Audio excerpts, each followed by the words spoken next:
Hello friends, आज हम फिर एक नया वीडियो लेके आए हैं। क्लास 10th का ये वीडियो है। अध्याय चैप्टर 3 दो चर वाले रैखिक समीकरण। कुछ हिंदी मीडियम के बच्चों की भी डिमांड थी कि हिंदी के भी वीडियो मैथमेटिक्स के बनाए जाए, तो उसी बेस पे आज क्लास 10th के लिए हिंदी मीडियम के बच्चों के लिए वीडियो है। चैप्टर 3 है दो चर वाले रैखिक समीकरण। दो चर वाले रैखिक समीकरण। जो हमारा अध्याय है उसी के नाम में ही बहुत सारी चीज़ें हमें बहुत क्लियर हो जाएगी। दो चर वाले रैखिक समीकरण मतलब समीकरण कैसा होना चाहिए? रैखिक होना चाहिए। और वेरिएबल कितने होना चाहिए? चर कितने होना चाहिए? दो। मतलब दो चर होना चाहिए और रैखिक होना चाहिए। ठीक है। तो रैखिक समीकरण होने के लिए सबसे पहली कंडीशन क्या होना चाहिए कि चर की डिग्री क्या होना चाहिए? 1 होना चाहिए। क्या होना चाहिए? घात। डिग्री मतलब घात। जो आप चर लेंगे, दो एक्स और वाई ले ले। जैसे हमने यहाँ लिखा है, दो चर कौन से लिए हैं आपने? एक्स और वाई। एक्स और वाई इन दोनों चरों की घात कितनी होना चाहिए? एक। चरों की घात कितनी होना चाहिए? एक। है ना? तो दो चर हो और उनकी घात यदि एक हो तो ऐसे जो बनने वाले समीकरण है वो मेरे क्या कहलाएंगे? रैखिक समीकरण। क्लियर है? तो दो चर वाले रैखिक समीकरण की हम बात करेंगे तो उसमें अधिकतम दो चर होंगे और डिग्री या घात कितनी होना चाहिए उन चरों की? एक। ठीक है। अब सबसे पहले हम ये देखें कि हम रैखिक समीकरण किस प्रकार से लिख सकते हैं, है ना? यदि हमें रैखिक समीकरण लिखना आ जाएगा तो फिर हम उस बेस पे आगे क्वेश्चन को इजीली सॉल्व कर पाएंगे। जैसे मैंने यहाँ पे 4 कंडीशन दी हुई है। इन चारों कंडीशन का उपयोग करके हम बताएंगे किस प्रकार से रैखिक समीकरण को लिखा जाता है। ठीक है। क्या कंडीशन होना चाहिए? घात 1 होना चाहिए। ठीक है। पद कितने होंगे? 3। 3 पद होंगे, मतलब समीकरण में 3 टर्म्स होगी, 3 पद होंगे, है ना? एक चर कितने होंगे? 2 चर होंगे।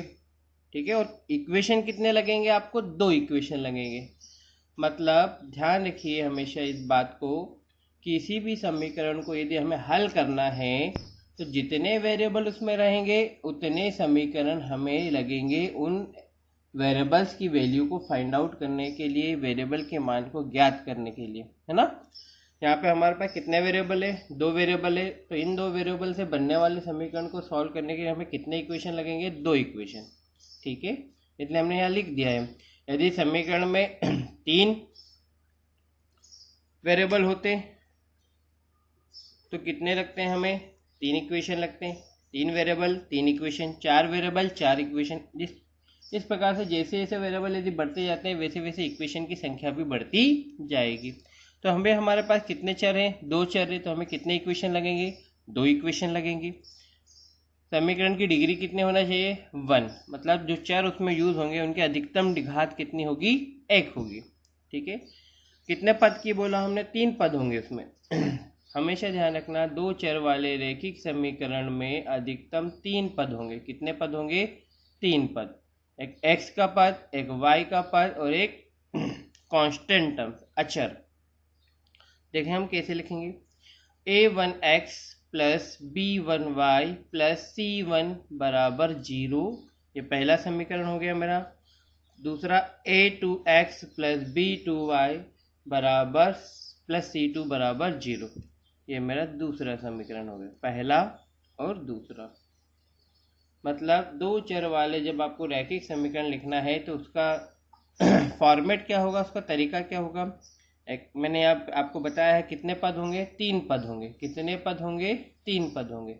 पद कैसे होंगे? 3। एक x का पद होगा, एक y का पद होगा और एक अचर जिसमें ना तो x होगा ना y होगा। और हमेशा बराबर के राइट हैंड साइड में 0 होना चाहिए।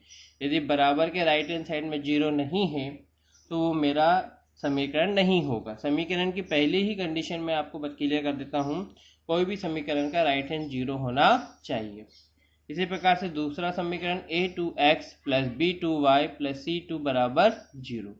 ध्यान दीजिए दो समीकरण, इसका मतलब नहीं कि चार वेरिएबल हो जाएंगे, ये x और ये y, ये x और ये y दोनों सेम हैं। ठीक है, a1 b1 c1 a2 b2 c2 कोई भी रियल नंबर हो सकते हैं। ठीक है, रियल नंबर मतलब a1 b1 c1 की वैल्यू नेगेटिव भी हो सकती है, पॉजिटिव भी हो सकती है, कैसे भी नंबर हो सकते हैं, लेकिन चर कितने होंगे, दो, x और y, x और y। क्लियर है। इस प्रकार से हम दो चर वाले रैखिक समीकरण को आसानी से लिख सकते हैं। मतलब एक x का पद लेना है, उसमें आपको एक y का पद लेना है और एक अचर नंबर, अचर मतलब कोई भी नंबर का पद होगा वो।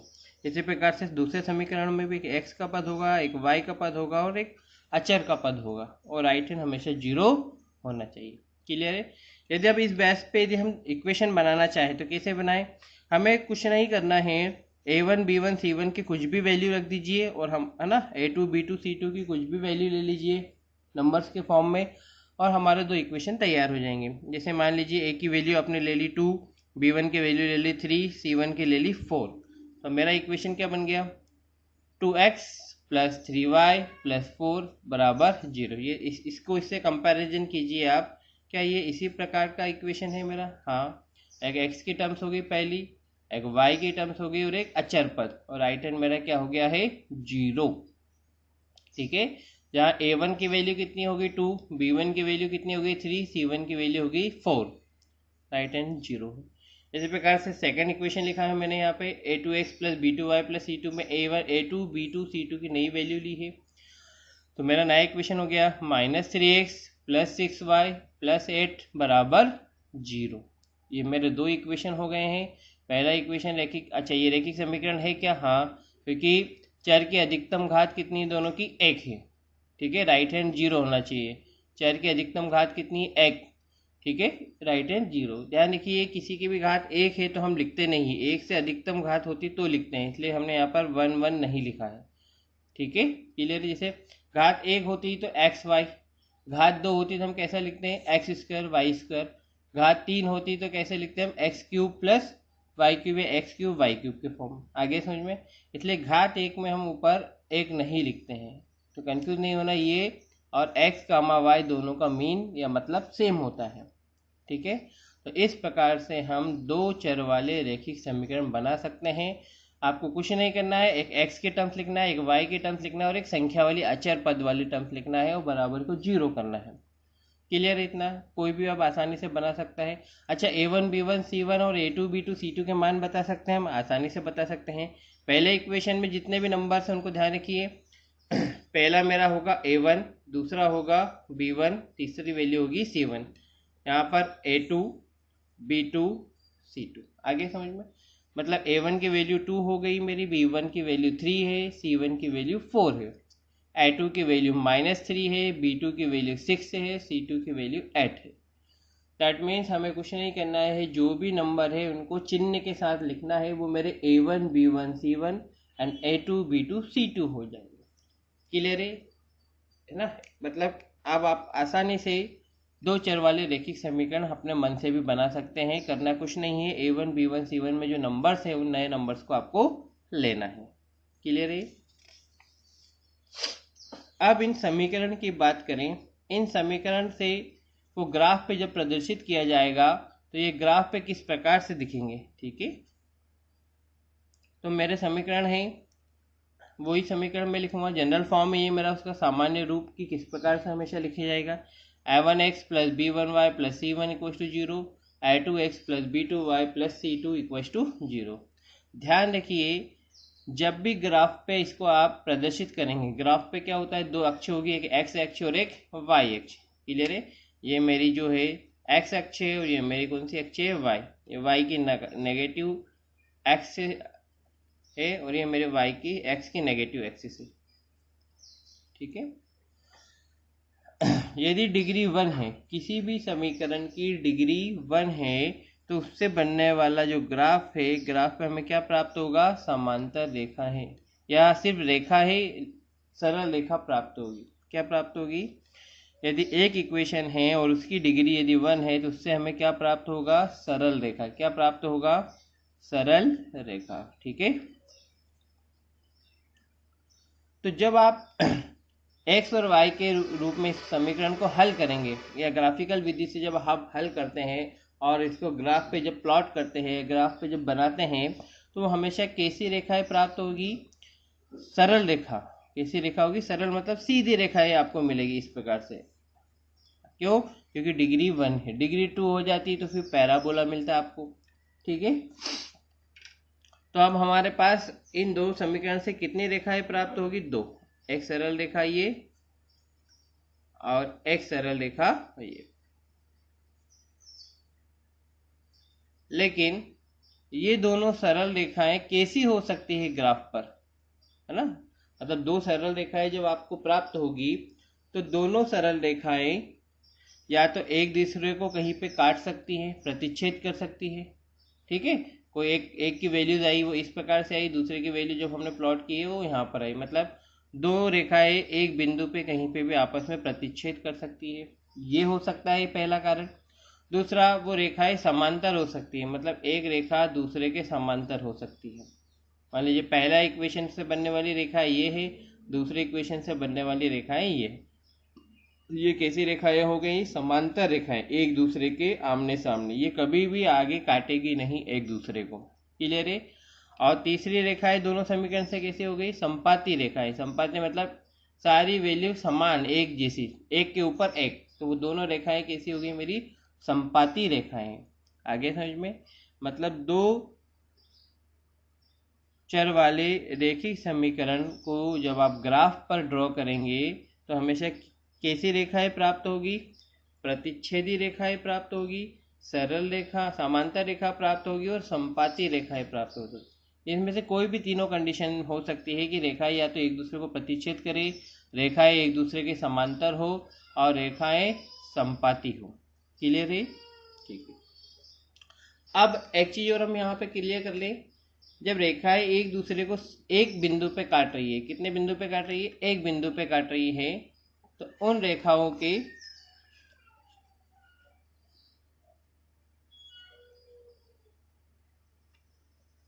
प्रतिच्छेदी रेखा एक बिंदु पे काट रही है, उसके कितने हल प्राप्त होंगे? एक। कितने हल प्राप्त होंगे? एक यूनिक हल। प्रतिच्छेदी रेखाओं का एक यूनिक हल प्राप्त होगा, मतलब उसका एक ही हल आपको प्राप्त होगा एक्स और वाई के रूप में। ठीक है, यदि समांतर रेखाएं हैं, रेखाएं यदि समांतर हैं तो समांतर रेखाओं का कोई भी हल नहीं होगा। ठीक है, समांतर यदि रेखाएं हैं तो उसका कोई भी हल ज्ञात नहीं किया जा सकता है। और रेखाएं यदि संपाती हैं, कैसी रेखाएं हैं? संपाती है, तो उसके अनेक हल प्राप्त होंगे, एक से ज़्यादा हल प्राप्त होंगे। क्या होंगे? एक से ज़्यादा हल प्राप्त होंगे। तो हमने सारी कंडीशन यहाँ देख ली है ग्राफिकल पर, कि जब ग्राफ पे प्लॉट करेंगे तो दो रेखाएं जो समीकरण से प्राप्त होगी वो प्रतिच्छेदी रेखाएं हो सकती है जिनका एक हल होगा, समांतर रेखाएं हो सकती है उनका कोई भी हल नहीं होगा, और संपाती रेखाएं होगी जिनके एक से ज़्यादा हल प्राप्त होंगे। क्लियर इतना? मतलब जब ग्राफ पेपर पर इन रेखिक समीकरण को आप जब प्रदर्शित करेंगे तो तीन प्रकार से रेखाएं प्राप्त होगी: समांतर रेखाएं, प्रतिच्छेदी रेखाएं और संपाती रेखाएं। ठीक है, अब आगे चलते हैं हम। ठीक है, अब इन समीकरणों के हल कैसे प्राप्त होंगे, है ना? कैसे बताएंगे हम कि इसका एक हल होगा, या रेखाएं प्रतिच्छेदी रेखाएं होगी, या रेखाएं संपाती होगी, समांतर होगी, या इनके जो समीकरण है वो संगत होंगे या असंगत होंगे। ठीक है, ध्यान दीजिएगा, समीकरण के हल कैसे होंगे और संगत होंगे या असंगत होंगे समीकरण, और उनसे बनने वाली रेखाएं कैसी होगी। आप डायरेक्ट देख के भी बता सकते हैं कि इनसे बनने वाली रेखाएं समांतर होगी या प्रतिच्छेदी होगी। समीकरण को देख के भी हम उसको आसानी से बता सकते हैं। ठीक है,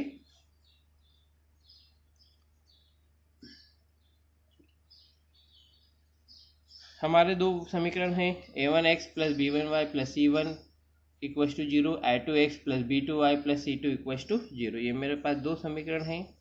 यहाँ पर a1 b1 a2 b2, ठीक है, और a1 b1 c1 a2 b2 c2, ये मेरे क्या हो गए? नंबर्स हो गए, है ना? अब हमारी रेखाएं कैसे प्राप्त होगी इसको ग्राफ पर प्रदर्शित करने से पहले ही हम देखकर बता सकते हैं समीकरण कि ये रेखाएं कैसी प्राप्त होगी।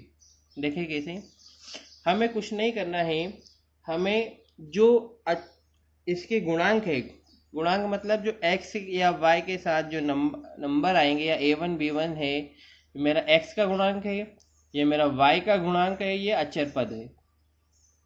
x a2 गुणांक है, यहाँ पर b2 गुणांक है, और यहाँ पर c2 अचर पद है। सॉरी। अब देखिए, हमें कुछ नहीं करना है, इनका रेशो या अनुपात निकालना, इनका इनके गुणांक का, मतलब a1/a2, b1/b2 और c1/c2, मतलब इन वैल्यूज को आप मतलब अनुपात के रूप में लिखना है, ठीक है, रेशो के रूप में लिखना है। मतलब a1/a2 जब आप ज्ञात करेंगे वो बराबर यदि नहीं है b1/b2 के, ठीक है, मतलब अपने a1/a2 की वैल्यू देखिए और वो आपस में बराबर नहीं है b1/b2, तो हमेशा प्रतिच्छेदी रेखाएं मिलेगी। कैसी रेखाएं मिलेगी? जब ग्राफ पर प्रदर्शित करेंगे तो आपको हमेशा प्रतिच्छेदी रेखाएं प्राप्त होगी, ठीक है। और प्रतिच्छेदी रेखाओं के कितने हल प्राप्त होते हैं? एक। कितने हल प्राप्त होंगे? एक। और जब हल प्राप्त होता है तो संगत और असंगत से आशय है, यदि किसी समीकरण का हल प्राप्त होगा तो वो संगत होंगे, यदि किसी समीकरण के हल प्राप्त नहीं होंगे तो वो समीकरण असंगत समीकरण कहलाएंगे। और असंगत सिर्फ कब होंगे? समांतर रेखाएं जब प्राप्त होगी तो समीकरण कैसे होंगे? असंगत समीकरण होंगे। क्लियर है? तो मतलब प्रतिच्छेदी रेखाएं होने के लिए क्या कंडीशन होना चाहिए? a1/a2 बराबर नहीं होना चाहिए b1/b2 के। क्लियर है? तीसरी बात, सेकेंड, कब कोई हल प्राप्त नहीं होगा? जब रेखाएं समांतर होगी। रेखाएं जब समांतर होगी तो कोई भी हल प्राप्त नहीं होगा, और समीकरण मेरे कैसे होंगे? असंगत समीकरण। कैसे समीकरण होंगे? असंगत समीकरण का हल ज्ञात नहीं किया जा सकता। तो उसके लिए कंडीशन क्या है? a1/a2 बराबर होना चाहिए b1/b2, बराबर नहीं होना चाहिए c1/c2। जब ये अनुपात निकालेंगे तो पहले और दूसरे तो बराबर होंगे, लेकिन वो तीसरे के कभी भी बराबर यदि नहीं होता है तो वो मेरी समांतर रेखाएं बनेगी, और समीकरण कैसे होंगे? असंगत समीकरण होंगे, और उनके कितने हल प्राप्त होंगे? कोई भी हल प्राप्त नहीं होगा। क्लियर है? तो दो कंडीशन हमने देखी है कि a1/a2 बराबर है यदि b1/b2 के, बराबर नहीं है b1/b2 के तो प्रतिच्छेदी रेखाएं होगी और एक हल प्राप्त होगा। a1/a2 बराबर है b1/b2 बराबर नहीं है c1/c2, तो असंगत समीकरण मिलेंगे, समांतर रेखाएं बनेगी और कोई भी हल प्राप्त नहीं होगा। और यदि तीनों अनुपात बराबर हों, तीनों अनुपात बराबर हो, मतलब a1/a2 बराबर हो, b1/b2 बराबर हो, c1, तीनों की वैल्यू एक जैसी आए तो रेखाएं कैसी होगी? संपाती रेखाएं होगी। जब ग्राफ पे प्रदर्शित करेंगे एक से ज़्यादा हल प्राप्त होंगे इसके, इसलिए समीकरण कैसे होंगे? संगत होंगे। मतलब संगत, आपके अध्याय 3 में क्वेश्चन दिए हुए हैं कि अनुपात पहले ज्ञात कीजिए और बताइए समीकरण संगत है या नहीं है, या इनका कितने हल प्राप्त होंगे? एक हल प्राप्त होगा, कोई हल प्राप्त नहीं होगा, या एक से ज़्यादा हल प्राप्त होंगे। ये ज्ञात करने के लिए आपको इस प्रकार से रेशो निकालना पड़ेगा पहले, और उसको चेक करना पड़ेगा कि ये बराबर नहीं है क्या, तो हाँ इसका एक हल प्राप्त होगा, या समीकरण असंगत है या संगत है। इस प्रकार से बहुत सारे क्वेश्चन है, आप इन अनुपात के बेस पे उन्हें ज्ञात कर सकते हैं। क्लियर है? अब हम कुछ क्वेश्चन देखते हैं। इन क्वेश्चन को देखकर हम यहीं पे बताएंगे कि किस प्रकार से इनके कितने हल प्राप्त होंगे, इनसे बनने वाले रेखाएं संपाती होगी, समांतर होगी या प्रतिच्छेदी होगी, और इसके कितने हल प्राप्त किए जा सकते हैं। जैसे पहला इक्वेशन है मेरा x - 2y बराबर 0, और दूसरा इक्वेशन है 3x + 4y - 20 बराबर 0। देखिए अब यहाँ पर पहले इक्वेशन में दो टर्म्स आ रही है, एक x की आ रही है और एक y की, मतलब तीसरा पद नहीं है। तो तीसरा पद क्या है यहाँ पर? तीसरा पद यहाँ पर 0 है, 0 हो गया वो, इसलिए इसको हमने नहीं लिखा है। ठीक है, अब इनके अनुपात निकाले हम, है ना। अनुपात कैसे? मतलब x के जो आपके कोफिशिएंट है, यहाँ कुछ भी नहीं है, मतलब 1 है, उनका अनुपात निकालिए तो इसका अनुपात कितना होगा, A1/A2 का 1/3 1/3। इसका निकालिए 2/4 -2/4। चिन्ह का ध्यान रखना, चिन्ह सहित लेना है। प्लस का चिन्ह है तो नंबर के आगे प्लस लगाना है, और माइनस का चिन्ह है तो माइनस का चिन्ह लगाए। यहाँ पे 2 का चिन्ह क्या था, माइनस का, इसलिए हमने क्या लिया, -2। इसी प्रकार से C1/C2, C1 की वैल्यू नहीं है दी हुई, इसलिए इसको हमने 0 रखा है, और C2 की कितनी है, -20। आगे समझ में। अब देखें, पहले तो इन दोनों को चेक करें। इसकी वैल्यू है 1/3, क्लियर है। इसकी वैल्यू है 2/4, 2/4 कैंसिल भी हो जाएगा, 2 1 जा 2, 2 2 जा 4, 2 एकम 2, 2 दूनी 4, मतलब यहाँ पे कितनी आ रही है, 1/2। यहाँ पे कितनी आ रही है, 1/3, है ना। 1/3 1/2, क्या दोनों बराबर है, नहीं है। दैट मीन्स A1/A2 बराबर नहीं है B1/B2 के। आगे समझ में।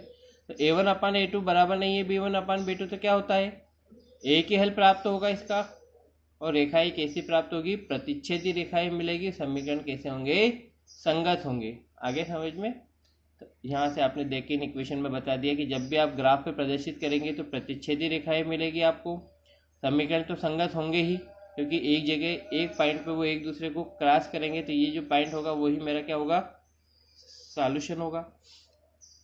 ठीक है। दूसरा क्वेश्चन लेते हैं हम। 2x + 3y - 9 बराबर 0, 4x + 6y - 18 बराबर 0। यहाँ पे फिर रेशियो निकाला, 2/4 3/6 -19/-18। ये जो रेशियो है A1/A2 का हो जाएगा, B1/B2 C1/C2। देखिए क्या तीनों बराबर है। यहाँ पर भी ये कैंसिल हो जाएगा, कैंसिल होता है तो कैंसिल कीजिए आप। 2 1 जा 2, 2 2 जा 4, कितनी वैल्यू आई, 1/2। 3 1 जा 2, 3 1 जा 1, 3 2 जा 6, 1/2। माइनस माइनस कैंसिल होके प्लस हो गया, 9 1 जा 1, 9 2 जा 2, मतलब 1/2 1/2 1/2, तीनों बराबर आ रहे हैं।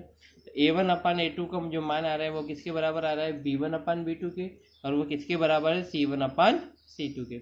ये कब होता है, A1/A2 बराबर हो B1/B2 बराबर हो C1/C2, तो हमें कैसी रेखाएं प्राप्त होती है, संपाती रेखाएं प्राप्त होती है।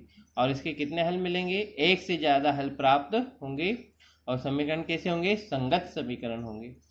इसी प्रकार से एक और हमने एग्जांपल लिया है, x + 2y - 4, 2x + 4y - 12। जब हमने इसके रेशियो निकाले हैं तो 1/2 1/2 1/3, मतलब पहले दो तो बराबर है लेकिन तीसरा बराबर नहीं है। मतलब A1/A2 बराबर है B1/B2 बराबर नहीं है C1/C2। इस कंडीशन को वो संतुष्ट करता है, सेटिस्फाई कर रहा है। मतलब यहाँ से कैसी रेखाएं प्राप्त होगी, समांतर रेखाएं प्राप्त होगी।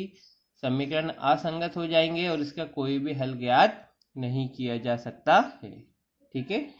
तो कुल मिला के हमें इन तीन चीज़ों को ध्यान रखना है ना। ये प्रतिबंध आपको याद है कंडीशन कि A1/A2 बराबर नहीं है B1/B2, तो प्रतिच्छेदी रेखाएं प्राप्त होगी और एक ही हल प्राप्त होगा। और समीकरण कैसे होंगे, संगत समीकरण होंगे। कोई हल प्राप्त नहीं होगा के लिए क्या कंडीशन होगी, A1/A2 बराबर है B1/B2 बराबर नहीं है C1/C2 के। कोई हल कब नहीं प्राप्त होगा, जब रेखाएं समांतर होगी। जब कोई हल प्राप्त नहीं होंगे तो समीकरण कैसे होंगे मेरे, असंगत समीकरण। और तीसरा है A1/A2 बराबर है B1/B2 बराबर है C1/C2। तीनों यदि बराबर है तो समीकरण में से कैसे प्राप्त होंगे, संगत समीकरण प्राप्त होंगे और संपाती रेखाएं प्राप्त होगी मेरी। क्लियर है, इतनी चीज आपको मेरे हिसाब से क्लियर होगी। आगे देखते हैं हम। अब हम रेखिक समीकरण, दो चर वाले रेखिक समीकरण का हल ज्ञात करना है, मान ज्ञात करना है, एक्स और वाई की वैल्यू को ज्ञात करना है। तो दो चर वाले रेखिक समीकरण का हल ज्ञात करने की बहुत सारी विधियां हैं। पहली विधि है आलेख विधि या ग्राफिकल मेथड, दूसरी विधि है प्रतिस्थापन या सब्स्टिट्यूशन मेथड, तीसरी है विलोपन विधि या एलिमिनेशन मेथड, और चौथी है वज्र गुणन विधि या क्रॉस मल्टीप्लिकेशन मेथड। ठीक है। हम चर्चा करते हैं आज पहली विधि, विलोपन विधि के लिए। विलोपन विधि मतलब यहाँ पर जो मैंने लिखा है सीरियल में, वो थर्ड मेथड, एलिमिनेशन मेथड के लिए बात करें तो दो मेरे समीकरण रहेंगे। समीकरण किस प्रकार से होते हैं, A1x + B1y + C1 बराबर 0, I2x + B2y + C2 = 0। यदि मेरा समीकरण इस प्रकार से लिखे हुए हैं, उसका राइट हैंड 0 है, तो मुझे क्या करना है, पहले अचर पद C1 C2 को कहाँ लेकर जाना है, राइट हैंड के बराबर के इस साइड लाना है। तो यहाँ पे जब भी आप कोई पद को बराबर के उस साइड ले जाते हैं तो उसका चिन्ह बदल जाता है। यदि प्लस का है तो माइनस हो जाएगा, माइनस है तो प्लस का हो जाएगा। लेकिन मेरे समीकरण में यहाँ पर राइट हैंड साइड पे दी हुई है अचर पद, तो मुझे कोई दिक्कत नहीं, सिर्फ इधर हमें एक्स और वाई का पद रखना है, बाकी अचर पद को कहाँ लेके जाना है, बराबर के साइड पर। अब विलोपन मतलब हटाना, विलोपन करना, एलिमिनेट करना मतलब किसी चीज को हटाना। किसे हटाना? किसी भी एक वेरिएबल को हटा देंगे तो दूसरे वेरिएबल का मान ज्ञात किया जा सकता है, चर का। ठीक है, तो कैसे हटाएंगे? देखिए अब मेरे पास, हमने क्या किया है, x को हटाना है। किसको हटाना है? x को हटाना है।